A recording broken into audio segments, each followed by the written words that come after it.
Ocean melody stirs my soul, like harpies on the rocks of time, drawing me into the depths of oblivion. Here, beneath the time-wrinkled waves, I see Neptune's throne, all green with sea moss, and his court of spirits decked out in silver and aquamarine scales and coats of translucent jade. They call to me, and I answer. Take me home to the sea, where the turtles swim the shoreline and dolphins jump and skip among the waves that rippled their glass ceiling. Down, down, down I go, to the rock bottom of seabed, with wrecks from all different times in my wake. I see frozen Vikings, adrift in coral prison bars.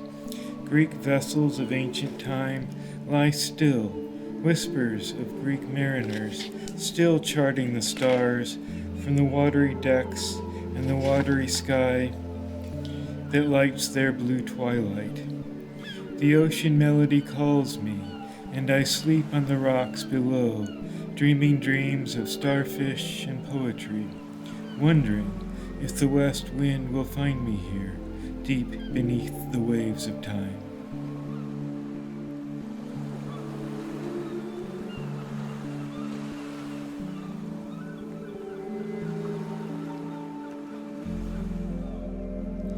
Sunk into the water of the night, my starry hopes caught in the undertow, swirling mid the bubbles in delight, and dazzled by the oceanic glow of starfish and anemones in blue, who dance among the current seeking prey, my vain desires taking on the hue of all the dreaming denizens held sway by moonstruck hopes and broken tidal wars that flay the ocean floor with back and forth currents grinding shells onto the shores, and I collect the dregs of tidal birth, clawing at the grains of sand and brine. These pitted shards and pearly dross are mine.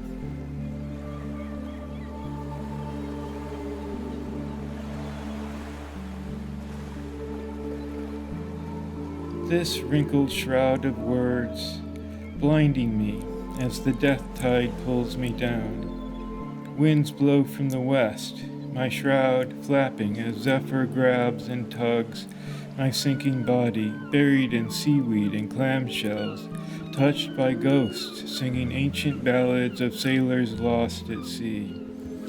A singing mermaid lifts my shroud. I see rotting bodies, littering the sand and shoreline, waves tugging at scuttling crabs, crawling on and around them. The mermaid bends down and kisses my lips. I still hear her singing in my head. My death is over. My mind is enraptured. Still the ghosts are singing, and I press my lips to the mermaid. She drags me into the sea of dreams. My mind is speaking a new language of water and tides, of birds and whales, of sunshine and moonshine. And the ciphers of the stars are clear to me as I leave my shroud on the sandy shore and carve words and symbols onto the ocean's rocky seabed.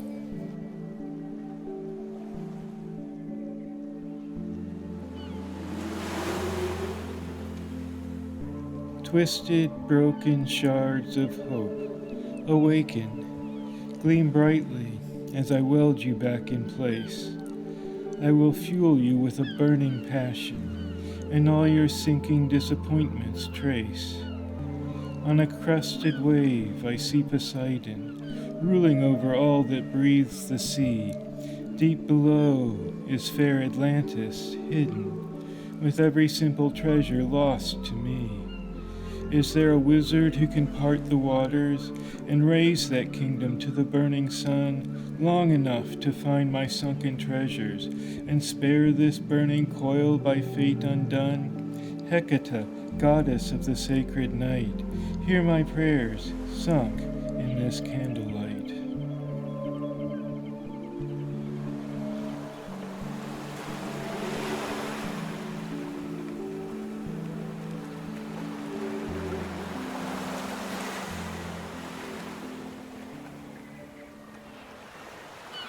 So thank you all for coming. It's good to see everyone. This lovely spring day, first Saturday in April. So I'm going to read for about 25 minutes. Start off with a couple of poems that I wrote in the 90s, some of the older ones that I still like. And then mostly I'll be reading poems from the last year and a half, but throwing in a few sonnets from maybe 3 or 4 years ago. So let me start with this poem. It's called The Answer. A pin of truth is in your hand, bloody from use, and here I stand, still in the brights of your glory.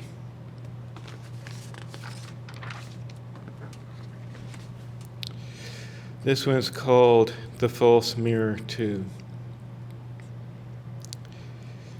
Disarm your love and anger. Watch it bleed as you crawl across the floor. Spit it into the waiting spittoon. Then beg for forgiveness. And be thankful. You're one of the grateful few.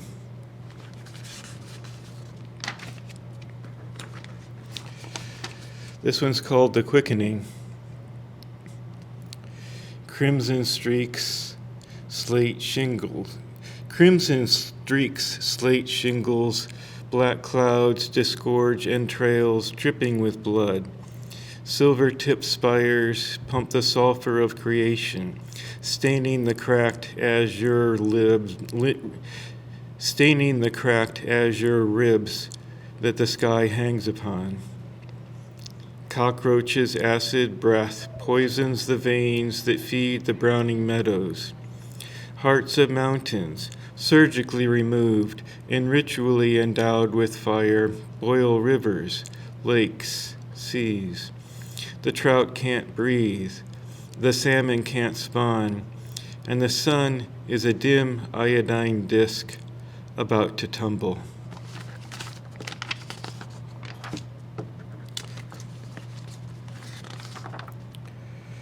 The song echoes.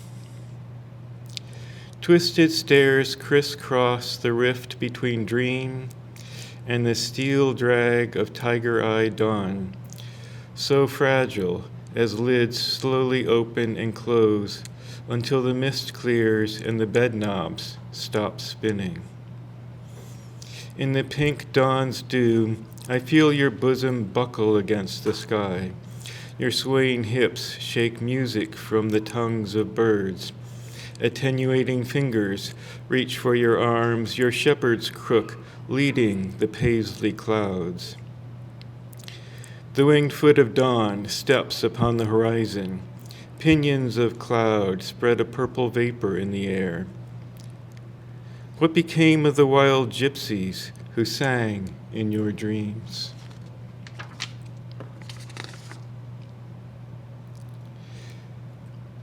The clock face smiles. The flat seam of my heart ticking softly in the dark. Hand to hand we speak, as snails over the calloused flesh paint silver sigils holy to the moon, like the slow lick of your tongue or a soft peck on your beak. A summons to the hummingbird asleep, dreamless as a metronome. Gardenia dew above your ear, diamond feathers, light.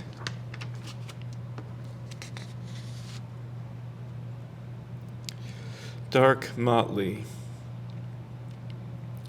I meet you in New Orleans at the height of Mardi Gras, in a courtyard with a fountain, purple crown upon your hair. Braless in your modesty, the decadent parade of beads and flashing flowers twisting through the iron lattices in bloom with fleur-de-lis. I mask your face with kisses, the white magnolia of your knee aflame with seeking fingertips, The emerald silk beneath your skirt, laced with lilies, calms the breeze.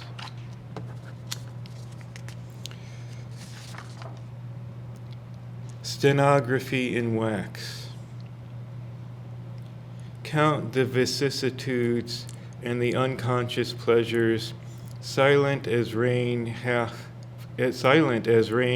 floods half-built homes jutting into muddy Lethe. An ibis stalks the shoreline, feet puckered in the lime. Steel blue eyes dart along the convex horizon. Slithering eels, numb to taboo, spawn and seed the roe, writhing in muck and mud. What tie-dye memories pale upon the coils of my brain? What lust-tipped spear wriggles like a serpent in the fog, groping for soft, succulent peach flesh? The bronze dome of the evening sun summons chitinous insects to their agate beds.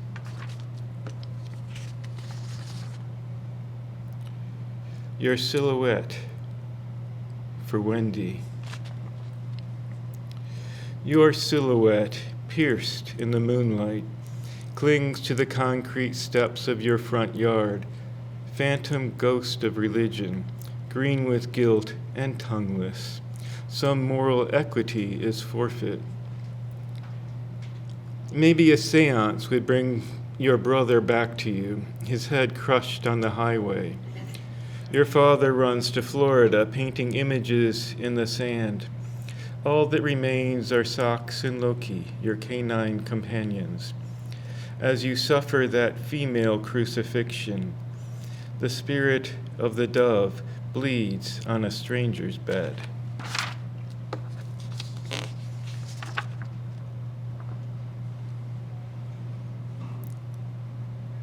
The Gauge of Hope. A glittering Spanish galleon drops anchor at noon when the shadows sit hunched on their granite feet. Prayer candles flicker in Seville beneath vaulted ceilings as fingers count beads and doves coo in corner nests. The sun lingers in mid-heaven as the anchor tugs at the Pyrenees and a young woman waits for a lover who will never come.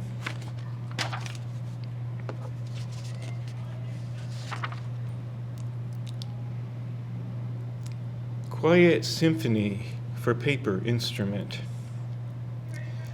This writing room has nooks and drawers and packages hid under boards, preserved in oilcloth or tissue paper, or scented with red autumn leaves that stew in winter's mud and slush. So when I breathe fermented vapors and close my eyes, some word behind a mask of green addresses me with dignity, while I imagine weathered lines beyond his sequined teal facade. A feather falling from a branch outside the window reminds me of my prowling cat, and water stains upon the wall remain, although the leaky roof has been replaced with noisy tin. The tappa, tappa, tappa sound of raindrops dancing overhead reverberates as tongue and mouth attempt to shape the phonemes that my absent hand has scrawled. In the clitter-clatter symphony, distracted only vaguely by that intractable splotch scarring the antique paper on the wall.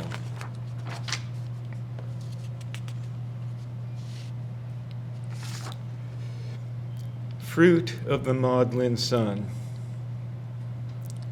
Arched souls basking in the tipsy Maudlin sun taste fruit from nature's tree. Firm flesh clings to green, sapped bones.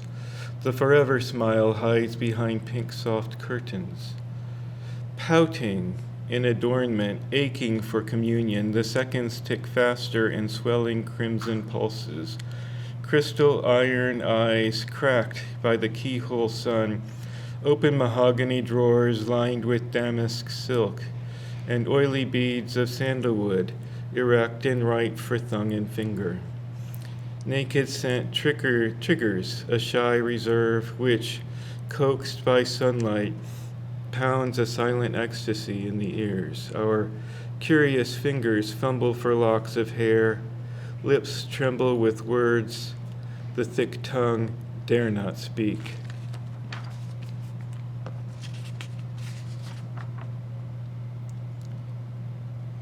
Omen of the Rooks. A Spanish galleon sails the horizon, vermilion sigils pale in the winter sun. Yellow pennants strung from the rigging flutter in the pristine ocean breeze. What burden of Yucatan gold, crowns, bracelets, necklaces, forged in the artist's eye, unshriven as lead in the hand of the conquistador? Slow moves the craft, a ghost ship with ghost merchandise, shimmering in my murky harbor.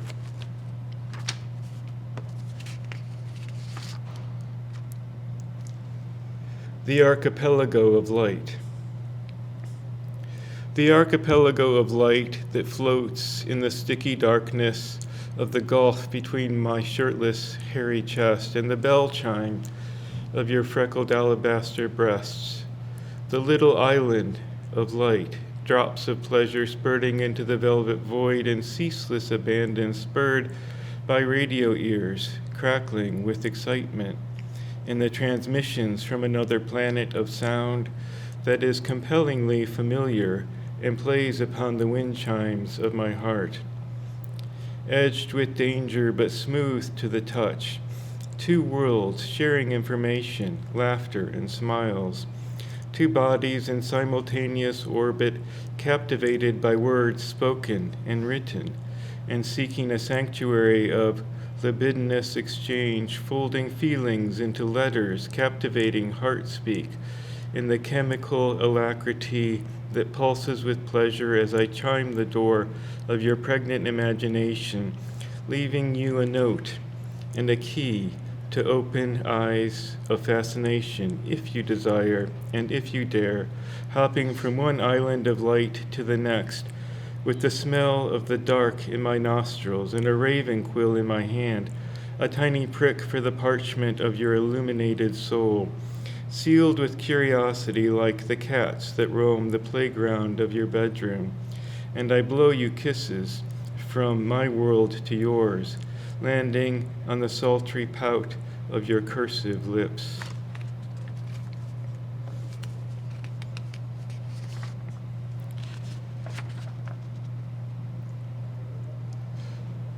This is a sonnet. Sometimes I name my sonnets, but often I don't. And this one doesn't have a title. It goes like this. The little bumps of braille fall on my mind and press the gray cerebral blinded eye. The tactile words of poetry designed to paint the soul with brush strokes and a dye of indigo or umber flecked with gold. A dozen beetles crawling on the walls that feel like braille inside the dreaming soul.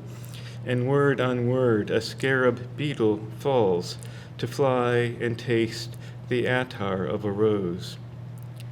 Devouring the petals, pages turn, the braille on my mind cannot disclose the mystery of why the petals burn, but eating beauty consecrates the mind with footsteps that are difficult to find.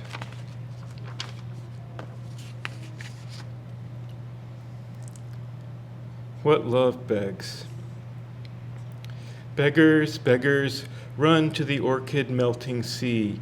Let your heart foam dance on the whispering waves of sundown, with your belly fed on tears.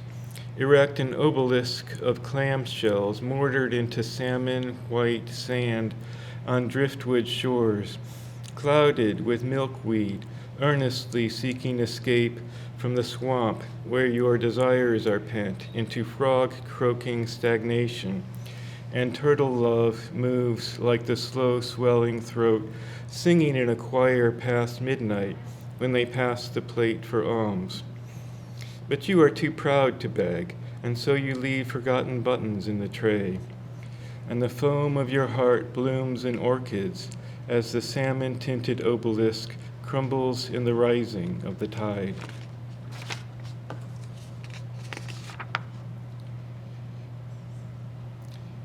This is an autumn sonnet. I have a spring sonnet too, but I'm going to start with this one.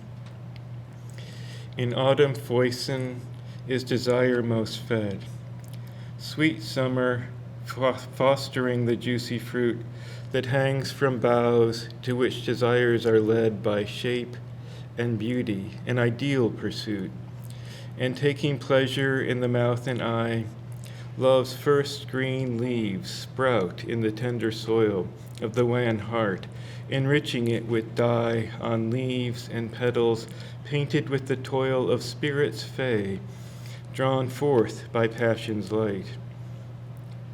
In such array the seedling flourishes, and dancing with the fay in arbor bright, with songs and wine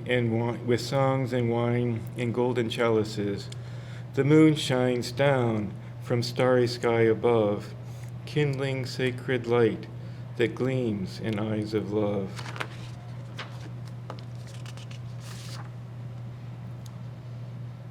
The Muse of Amherst.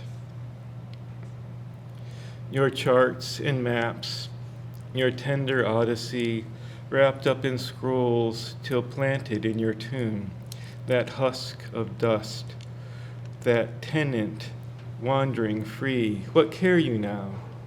Infinity has room for souls to suck the pith you left behind, and travel to horizons ripe with bees or bobolink in ecstasy divine, and wisdom huddling at the foot of trees. Your rhapsody and dolor and delight, and mystic love on heaven or on earth, eternity must compass you that right, or wherefore heaven if he's beyond its girth? In solitude you plumbed eternity, in death you cracked the door so we can see.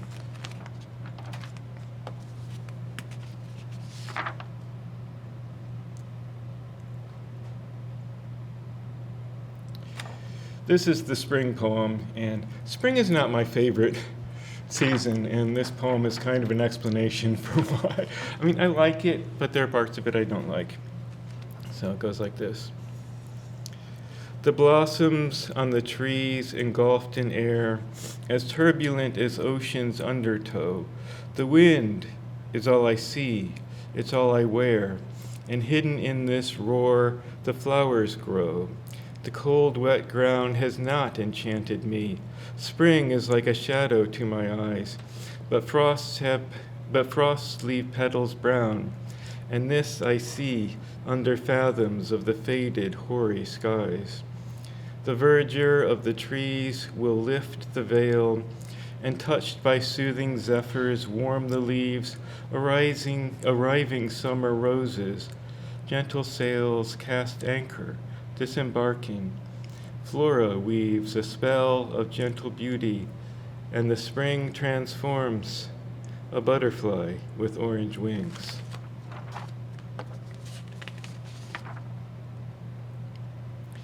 This one, my father passed away a few years ago, and this one is dedicated to him. My mother needed me to share the load, to hold her as we watched my father's life travel down the final dusty road, while she devoted comfort as his wife.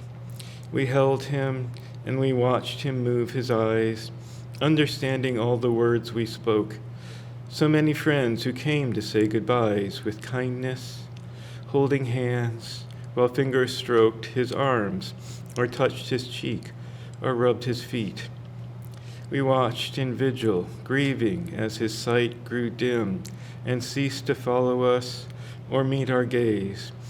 But words could penetrate that night, and till the end we offered gentle speech, while peacefully he left us out of reach.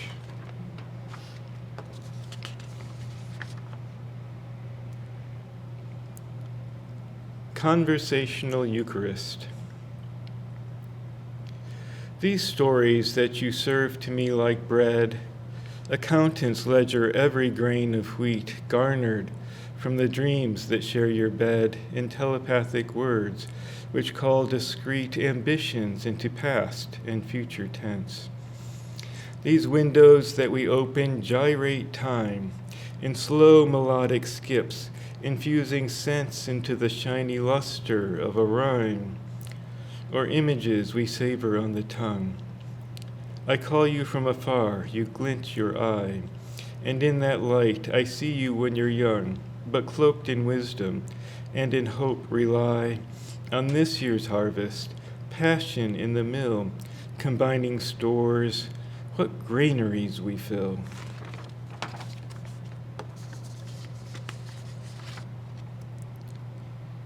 Patchouli.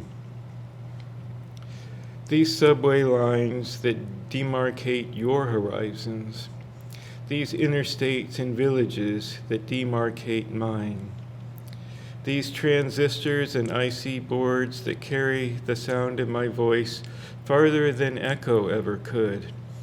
I smell the patchouli of your words, soft and sensual, but when flying steel takes me to the diner where you sit, the tissue paper curtain between us, a curtain before the Holy of Holies tears asunder, and I behold your face.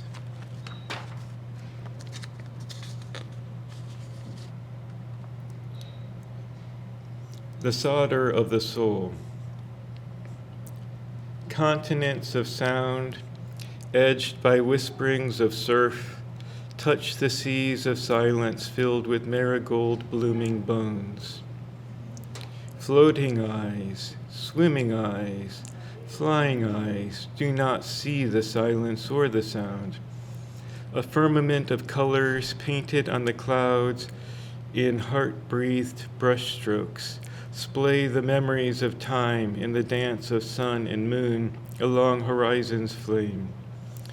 The threads that bind the firmament are stitched from fabrics of the soul, in tedious measure, unwinding eternity slowly, and the sodium of silence in crystalline calligraphy flakes down from variegated clouds, sifting through creases of light, clinging to the silent seas, an omen of frostbite winter.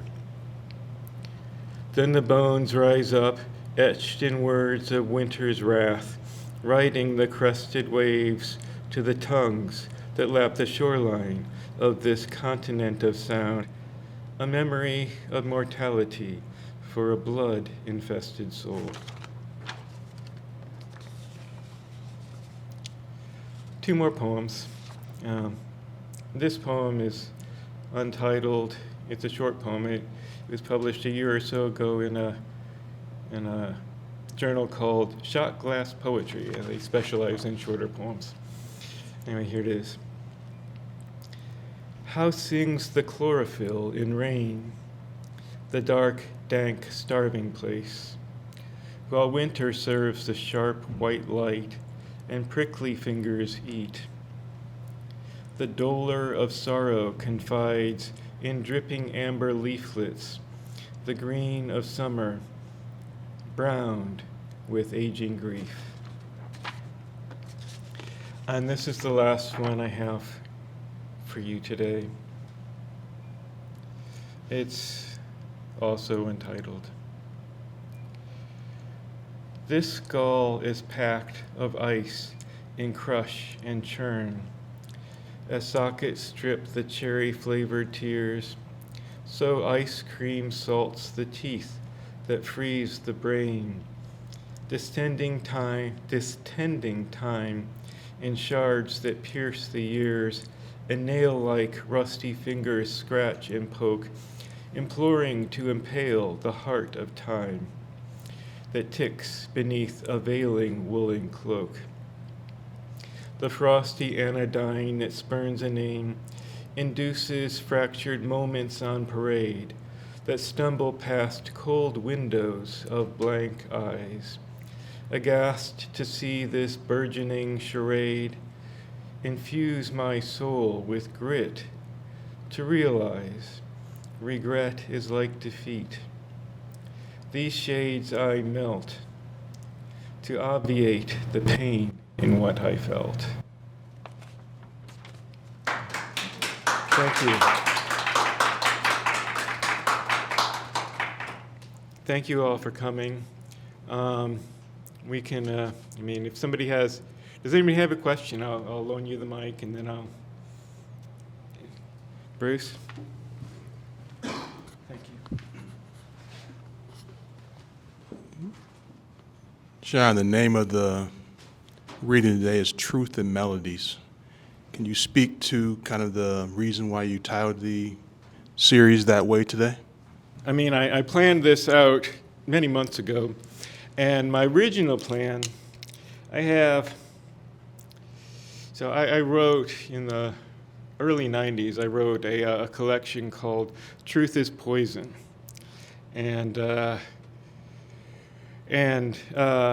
So I thought I'd use poems from Truth is Poison, and then I also, there are two videos. You saw the one called Ocean Melodies. There's another one called just Melodies, and the poems in that are very melodic. So I was thinking originally that I would read those, and I thought, well, I'm going to read two from Truth is Poison, and those were the first two that I read. Those are the two that I'm most proud of still from that period. And then I thought, well, I'm reading sonnets, and sonnets have melodies, and Bruce thought, oh, well, let's just open it with the ocean melodies. So I thought, well, that covers it. And I wanted to read my more recent poetry, because all the melodies are on my website in a 7-minute video. And so that's it. You have a question? How would you say that your writing style has changed since the 90s when you first wrote those poems compared to now? That's a very good question. So when I was writing in the 90s, I would look for, I would either write something beautiful and with a melody to it if I could, not a particular form, but just kind of a melody that I knew that it would come out when I read it. And let me give you an example of that. This is called Cafe Melody. The cool, clean curves, click-clack, tip-tap, as brown and umber leaves flitter, float, fall to umber soil, damp air, colored hair. The waitress crosses the room. Coffee, window, smoke, 50-cent tip. So that's the kind of melody that I'm talking about. But sonnets have a melody, rhyme and meter. What has changed, though? I read Dylan Thomas, and his imagery is so beautiful. I've read all of Dylan Thomas's poems 2 or 3 times, and just the language that he uses. And at first, I was just in awe of it. I could never write like this, but as you read, you absorb, and in the 90s, I was struggling to write sonnets. It would take me weeks and many revisions, and I was still like, well, this isn't good. But 3 or 4 years ago, I started back into it. It had been a while since I'd been writing, and I started writing sonnets again, and I found, wow. Well, and then I was reading sonnets. All these books on sonnets I had collected since the late 80s. I had a book of Elizabethan sonnets. I had a book, Silver Poets of the 16th Century. I had a book that was all sonnet sequences just over the years, and I read all of that. I finally sat down and I read Petrarch, who's the one who established the sonnet as a love poem form. And it's used for other things. But, working and working to be able to do that, and I got to a point where I could do a rough draft of a sonnet in about an hour. If I could start with one line and get a rough, but then I would go through and I would cycle through and I would revise and I would make it better. What I feel I do now is I put more density. The truth is poison poems, at least the two that I read, are very dense. And you have to read deep into them, almost haiku-like density. But what has changed for me is the language. Another poet I discovered who I love his diction is Hart Crane. And it's just, it hits me. The images hit me, and that's what I want to do. I want to put language. I want to put beautiful language in my poetry, and I want it to say something in an unusual way and give people a different point of view than they might have just going through the day. So that's how I feel my poetry has changed. So it is commonplace to talk about our contemporary times with a before and after, and COVID-19 being the demarcation point. Did the lockdowns and everything else that COVID-19 entailed, the horrors of the pandemic, did it change your approach to writing poetry at all? During COVID, what actually happened for me is during COVID, these are contemporary times, as you mentioned, so I'm not too embarrassed to say that I was using dating apps on my phone to try and meet people, and mostly I was trying to stay in the Columbus area, but somehow I connected with a woman who lived in Ann Arbor, and we both kind of joked about the rivalry and said, yeah, I think we can work with this anyway. She was a professor of psychology at University of Michigan, and I think she had a PhD from Columbia, and we were talking, and her goal was to write a historical novel about her family, starting about the time of the Russian Revolution, and then working its way up until like the 1980s in Singapore. So she did make progress on that, but she was jealous of me that I had time to read and to write, and I thought, you're right. And that's when I decided to start reading and writing as much as I could. And for a while I was writing a couple of poems a day, or a week. And I was reading all these books that I had saved up. So what that means for me is just, it's the link I made and the dedication that I decided to give to reading and writing poetry. Kind of a segue from Martin's question. What would you leave someone with based upon your own personal experiences of how you evolved as a poet, say from the 90s, kind of to where you are right now, and even linking Martin's question about the post-pandemic life? What would you leave someone who essentially has an interest to do more and be more in the area of poetry based upon your own personal experiences?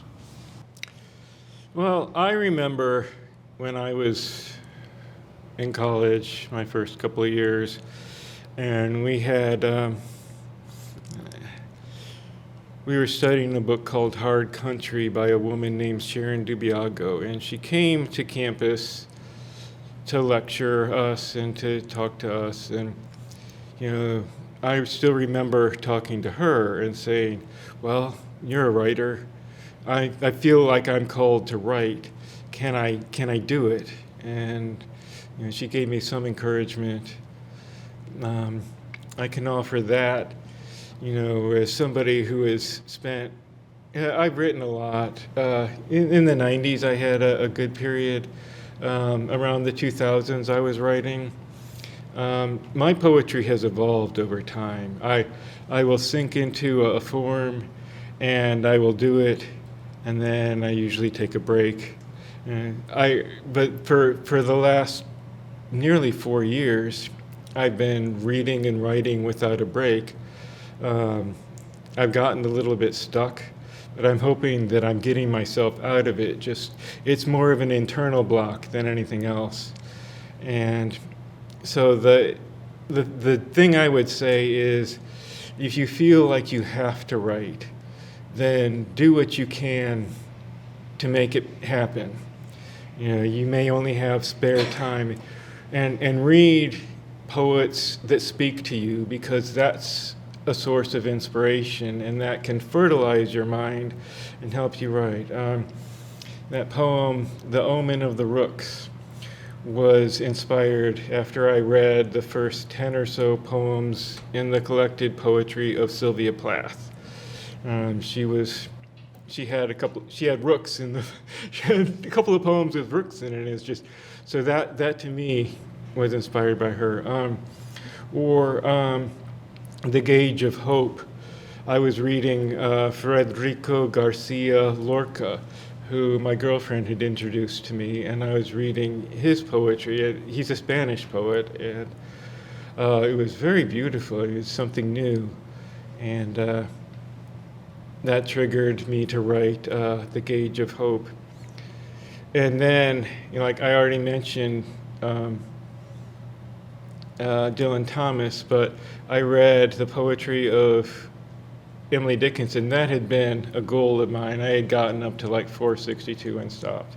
And then I went back with my dedication, and I read through the whole thing, and then I read all 1,775 poems all over again, and I read again halfway through, and I wrote probably 10 poems that were inspired by reading her. So do not forget to read other poets, is my advice to anyone who's thinking that they might want to write.